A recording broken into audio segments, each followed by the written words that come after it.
A day in the life as ambitious sa nakabanaog a fam na abot sa Australia. For today's video mga gwapa, ingna ko ninyo gwa mo ng ambisyon mga gwapa kay undangon na nato ni. So karon mga gwapa, it's a Friday no. So kay Friday man, it's a fly day. Bitaw mga gwapa oy, so gikan di ay ko naghatod no ni JB sa iyang school no, since wala si Babu mga gwapa, wala ang akong afam, so nag-over kami ni JB kay at the moment mga gwapa I don't drive alone no without Babu no. Then aside from that mga gwapa, kailangan pa ako mag-practical para maka-drive ko alone. Pero as what I'm saying mga gwapa, dili sa lagi ko mag-drive nga mag-inusara ko because I don't trust myself. Bitaw na ako karon sa Uber mga gwapa, og kay nahuman naman kog hatod ni JB, nagsakay na pud ko aning Uber kay mauli na ko sa balay mga gwapa. Maayo man ni si kuya kay sound trip lang, mura man siya, walay problema.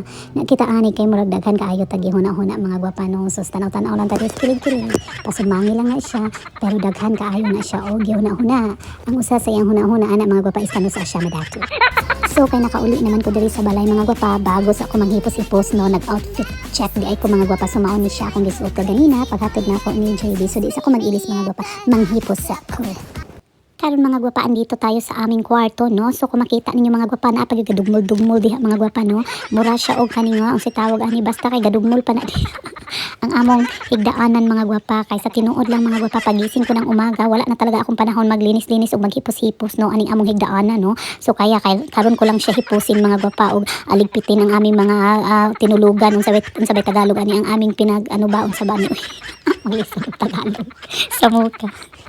So ayun na nga mga gwapa, kasi nga wala naman tayong helper na katulong dito sa bahay no. At tayo lang talaga yung magligpit-ligpit no. Hindi man pwede nga pasadaan natin to mga gwapa, baka manimaho kami dito mga gwapa, nagbubot tayo ang among balay no, tapos hindi ko hipusin ba, tapos hindi ko din lilinisin no. Lisod pud kaayo. So hindi pud pwede magsalig tayo kay afa mga gwapa, kasi marami man yung ginagawa, marami din yung iniisip mga gwapa no, aside sa iyong mga problema no, o aside sa iyong mga responsibilidad sa among pamilya no mga gwapa. So ako lang gid mga gwapa no, tapos nag-i-enjoy din naman ako mga gwapa, kasi sanay naman ako nito mga gwapa. Ay maliit pa yun nga mga gwapa, maliit pa lang kami mga gwapa, natuto na kaming magligpit kasi nga tinuruan na kami ng aming mama no. Kasi yung mama namin mga gwapa, kugihan man yun si mama namin, tapos limpiada din siya ba na pagkamama. So yun, tapos sabi ng mama ko mga gwapa, nung habang lumalaki kami sa aming magkakapatid, ako talaga yung pinakamasipag maglinis.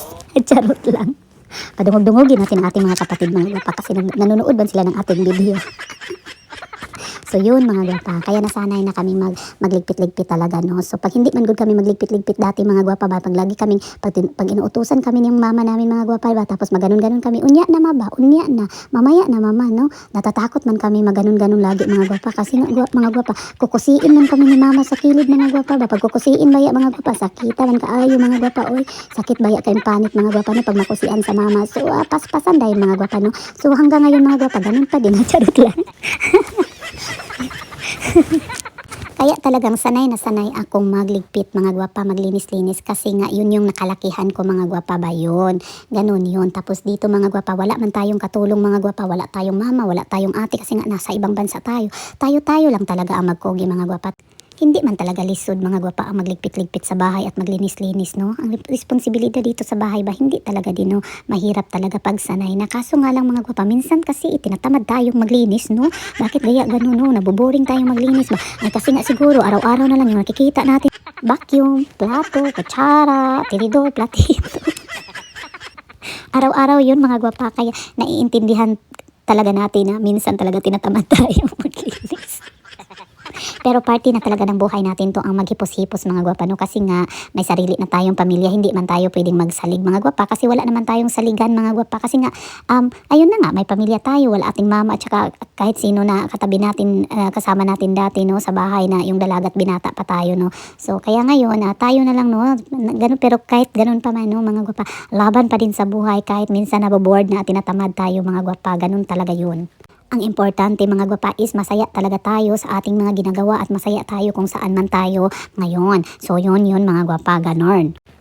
Dahil patapos na akong magligpit ng higaan ni JB mga gwapa, nag-iisip na ako mga gwapa no, kung ano yung pwede kong lulutuin. Pero nagre-request pala yun si apam ko mga gwapa na na magluto ako ng garlic pasta no, tuna garlic pasta. So isa yun sa mga gusto niya nga kakainin mga gwapa. Tapos mga gwapa, believe din ako nito kay afam ko mga gwapa, kahit ano lang din kasi yung lulutuin ko mga gwapa, kahit Filipino nga mga gwapa, ayun ha, kinakain naman niya, wala man to siyang pili mga gwapa, kasi nga we cook man mga gwapa from what we can find in our fridge no. For short mga gwapa, we cook from a scratch kasi tawag nila dito mga gwapa, o yung scratch kasi na alam ko dati mga gwapa, yung nagsusulat tayo mga gwapa, basa papel tapos nagkakamali tayo mga gwapa, yun yung ginagawa nating scratch.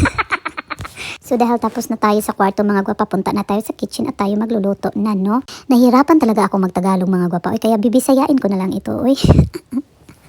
So ayan na mga gwapa, nagkuan ako ani, nagtakang na ko ani nga kalaha no, tapos gibutangan na nako siya og oil. Kaning oil akong gigamit mga gwapa, macadamia ni siya mga gwapa no na oil. So kay kaning akong video gikat ko na ni mga gwapa, mura na tagalahos-lahos ani no, pero nag-init pud baya na siya mga gwapa ha. So gisunod na din ako pagkainit sa mantika, gisunod na din ako ang sibuyas mga gwapa no, tapos ginagisa-gisa ko muna ang sibuyas mga gwapa, tapos sinunod ko na din yung garlic no. Mas inuna ko yung sibuyas mga gwapa kasi nga mabilis man masunog ng Tagalog pag Tagalog yapon. So kay dali ra masunog ang ahos mga gwapa. So karon mga gwapa, pag humagisa na golden brown ang ahos, gisunod na pud nako ning duha ka lata na tuna no. So gisure gid nako nga duha ka lata ang tuna mga gwapa, kay gusto ko mga gwapa na abunda no, daghan og tuna no ang pasta, kay gusto ko nga tasty gyud siya mga gwapa. Tapos mga gwapa, ginisa-gisa nako ning ang kuan ba kaning tuna no, then gisunod na pud dayon nako ning kuan broccoli, cauliflower og kale mga gwapa. So dili ka siya ingon nga daghan mga gwapa, kay si afam food mga gwapa, dili po na siya ganahan og kaon pag walay veggies no. So mao gyud nga ako siyang gisure nga butangan gyud nako og vegetable no, any greens that makita nako sa fridge mga gwapa no, ibutang nako sa pasta as long as dili siya avocado. So tapos karon mga gwapa, nagbutang na po dayon ko og asin. So inani ra ni siya mga gwapa, very ano ra kay siya, very easy ra kay siya. Tapos kani nga broccoli, kani nga veggies mga gwapa, lutuon ko lang ni siya og about 5 minutes mga gwapa no, medium heat para dili gyud siya tantong malata. Then pagkahuman ana mga gwapa, butangan na po dayon nako siya og ako nga favorite na seasoning no, gamay lang kanang inana lang kana para tasty no. So kani nga seasoning akong gamit mga gwapa, ang tawag ani diri is Vegeta no, organic siya mga gwapa, non-preservative o non-GMO no. So healthy pud siya nga klase nga seasoning mga gwapa. So mao na siyang akong gigamit mga gwapa sa aning ako nga to na pasta para mulami gyud siya mga gwapa, og mo special pud siya. Tapos kay di ko gusto pud mga gwapa na mamalhan siya og maayo no, sa nagbutang na lang pud ko og gamay kaayo nga tubig mga gwapa, kay para mas magisa pa nako og kaning unsa tawag gani, mas masuk pa ang lasa no sa tuna nga gibutangan lagi nako og timpla. So human pagkagisa mga gwapa, giada yun ni nakong dahon sa kale no. So dahon siya sa kale mga gwapa, kato ka ganinang naaman toy kale, pero kana bitang murag steam niya unsa kay tawag ana, laing term ana mga gwapa is mas gahi man siya sa dahon. So mauna nako siya gilunod. So kani siguro mga gwapa gigisa ra ni nako siya about 2 minutes mga gwapa, kay dali raman gud na siya makuan, oy dali ra siya muhumok na, di pud ko gusto lagi mga gwapa nga malata siya og maayo. So okay ra pud nako siya mga gwapa para mokapot ang lasa sa tuna sa gulay nga akong gibutang. So mao na ni ang ato nga tuna mga gwapa no. So ang gulay niya ni humok na, nag-add na pud ko og salt mga gwapa, kay gusto ko nga sakto lang gid ang timpla niya no. Ako na siyang gitilawan tapos feeling nako kulang siya, so gusto ko nga sakto lang gid siya mga gwapa. Then pagkahuman ako add og asin mga gwapa, gibutang na dayon nako ang pasta. So human ani mga gwapa, bali gisahon lang ni nako siya no, a little bit lang mga gwapa, kay humok naman pud ang pasta no. Ako na pud ni siyang na gilatan, of course latan man gyud na usually ang pasta mga gwapa no. So o kayo lang nako siya, i-mix lang gid nako siya og tarong, tapos palungon na dayon nako ang stove mga gwapa. Kung mag-add ko og cream sa pasta mga gwapa, naka-off na siya ang akong stove, kay ang cream na akong gigamit is sour cream siya no. So dili na nako siya lutoon. Kining sour cream mga gwapa, good for anything na need that you don't need to cook no, like pwede ra ka magbuhat og dip mga gwapa for your sandwiches no, okay ra pud kaayo ang sour cream. So kining akong pasta gi-sure gid nako mga gwapa nga daghan-daghan ang cream ani para pud nga creamy siya no, creamy garlic tuna pasta. Katong mahilig diha magpasta, mag-carbonara, so pwede na ni siya mga gwapa, go for this na because it's very yummy mga gwapa, dili gyud siya ikamahay no, perfect kaayo ang lasa gyud no. Looks very simple but if you try it in your home mga gwapa, I'm telling you, you will never regret it. Charot English. Lamig gyud siya mga gwapa no. So kay mahilig man mig pasta dali, maong sige gyud ko og pasta mga gwapa. Kay okay naman ang atong creamy garlic tuna pasta mga gwapa, nag-adi ay ko og dill no. So kaning dill mga gwapa, herbs ni siya o pwede ni siya nimo isagol sa mga food nga imong ginaluto mga gwapa, like this one, like tuna pasta or any creamy na food na gusto nimong lutoon, pwede nimo siya adan ani, pwede po ni siya sa mga barbecue mga gwapa, mga salad-salad. Ingon ako mama sa una mga gwapa, islami daw ko muluto. So murag tinuod siguro kay ganahan man pud si Afam sa ako mga niluto. Ug naluto na gyud ang ato nga tuna pasta mga gwapa, ready to serve na siya og ready to eat na. So thank you so much for watching mga gwapa. See you next time.